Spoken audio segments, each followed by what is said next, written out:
murder. Let me ask you, Mr. Arkush, how did you get to the Capitol today? So here's what I want to tell you. How did you get to the Capitol today? I took an Uber. You took an Uber. Yep. Now, was that in an automobile? Yes.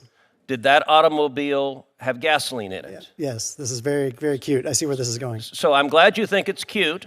Under your theory, you emitted carbon emissions. Yep. Should you be arrested in this room right now and prosecuted for murder? No. Why? That's not what the law holds. So tell me why, because you're willing to say the guy who sold you the gasoline should be prosecuted for murder. You're the one that benefited from it. Couldn't you have ridden a bicycle or maybe like some fairy dust to get here? Senator Ted Cruz delivers one of the most devastating cross-examinations in Senate history as he systematically destroys a law professor's theory that oil executives should be prosecuted for murder. Watch as Cruz springs the perfect trap with one simple question. How did you get to the Capitol today? The witness, Mr. Arush, had written an academic article proposing criminal prosecution of big oil executives for climate homicide. Senator Sheldon Whitehouse proudly brought him as his chosen expert. But Cruz came prepared with receipts and logic that exposed the catastrophic hypocrisy at the heart of the theory. When Arush admits he took an Uber, a gasoline-powered car, to the hearing, Cruz pounces. Under the witness's own theory, shouldn't he be arrested for murder right there in the committee room? What about Democrat politicians like John Kerry who fly private jets? The professor's answer reveals everything. Obviously not. Democrat politicians exempted. Activists exempted. Only oil executives targeted. Cruz forces Arush to confront the unworkable nature of his theory. How many car rides constitute substantial contribution to climate deaths? 1, 10. The witness has no answer because the theory is intellectually bankrupt. Let's dive into the main video. Thank you, Senator Whitehouse. One final bit of questioning for you, Mr. Arkush. Define for this committee what homicide means.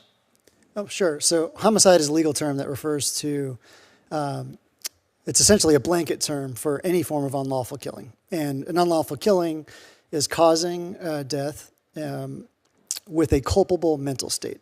Causing a death means substantially contributing to it or accelerating it, and a culpable mental state could be negligence, knowledge, recklessness. So you wrote an article in 2023 entitled, quote, Climate Homicide, Prosecuting Big Oil for Climate Deaths. In that article, you argue that oil and gas executives could be prosecuted, not just sued, but criminally prosecuted for homicide, for murder, based on climate change. Is that right? That's right. I mean, I would be careful with the wording because murder, again, is a technical term. And definitely we're not arguing that they could be prosecuted for first-degree murder. That's killing with, intent. But you want to put them in prison for homicide, lock them up, treat them as criminals, put them in. Murderers people who commit homicide get put in jails with violent criminals. And your position is this is a reasonable and rational thing that we should put the people leading the energy companies in America, producing 8.5 million jobs, we should arrest them and throw them in jail. Is that correct? It could be the case that some executives should be prosecuted in that way. Of course, you can't put a corporation in jail, so there are other remedies in that situation. But you can put human beings in jail, and presumably you'd put the corporate officers in jail. Yes, you can. You'd prosecute them for murder. So don't let there be any ambiguity. And by the way, Senator Whitehouse was really eager to make clear that you're the minority witness. You're the witness he wanted. He was eager to introduce you. I'm going to go on the record as saying that is a moonbeam wacky theory that you want to prosecute people creating jobs and producing energy for murder. Let me ask you, Mr. Arkush, how did you get to the Capitol today? So here's what I want to tell you. How did you get to the Capitol today? I took an Uber. You took an Uber. Yep. Now, was that in an automobile? Yes.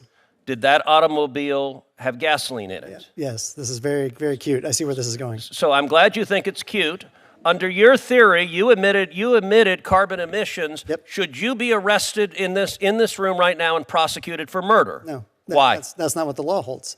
Tell me why, because you're willing to say the guy who sold you the gasoline should be prosecuted for murder. You're the one that benefited from it. Couldn't you have ridden a bicycle or maybe some fairy dust to get here? The guy who sold the gas and 50 years ago knew that it was going to cause globally catastrophic damage that would cause problems for humanity. But you have exquisite knowledge of this. You are saying you are an expert. So on mens rea, I'm not done. You have a level of culpability because you claim that the act of getting in that car was violence, it was murder, that you should be locked up. Why do you get to violate these principles in a way that you just want to lock up the person who sold you the gas, but not the beneficiary of it? That's your claim, not mine, because to be liable, there are a bunch of reasons, but one of them is you have to substantially contribute to the harm, to the death. Okay, and so I am how many car rides is substantially? Is it one? Is it two? Is it 10?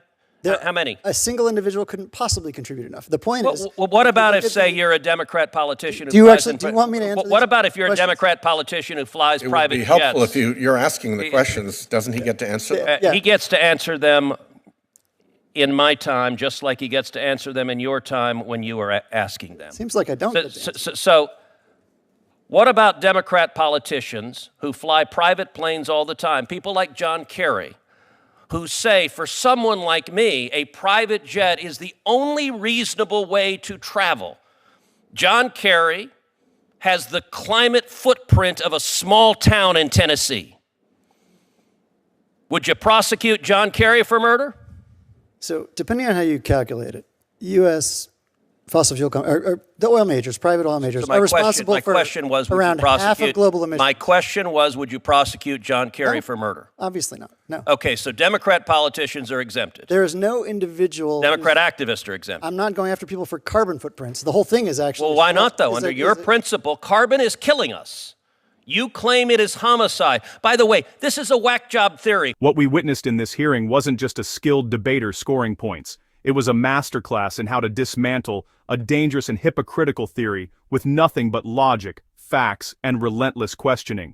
Senator Ted Cruz demonstrated exactly why he's considered one of the most formidable legal minds in the Senate, and why his background as a Supreme Court litigator makes him uniquely qualified to expose intellectual fraud when he sees it. Cruz's approach was surgical. He didn't resort to personal attacks or empty rhetoric. Instead, he built his case methodically, forcing a rush to define his terms, acknowledge his positions, and then confront the devastating contradictions within his own theory.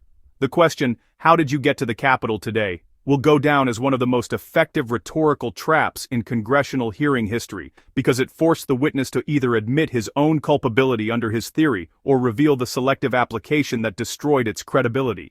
What made Cruz's questioning so effective was his refusal to let Arish hide behind academic jargon or technical distinctions. Murder versus homicide, first degree versus other degrees. These nuances didn't change the fundamental absurdity of wanting to criminally prosecute people for running lawful businesses that every American, including Arish himself, depends on daily.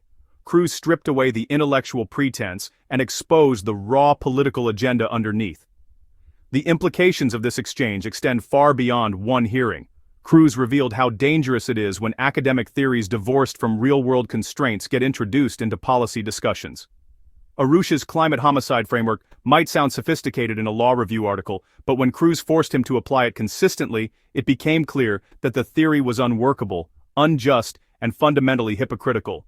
It would criminalize an industry while exempting everyone who benefits from that industry's products. Cruz also exposed the troubling partnership between radical academics and political figures like Senator Whitehouse who platformed these theories. Whitehouse proudly introduced Arish as his chosen witness, implicitly endorsing the climate homicide framework. But Cruz made sure the record reflected that this wasn't a mainstream legal theory deserving serious consideration. It was, in his words, a moonbeam wacky theory that couldn't survive basic logical scrutiny.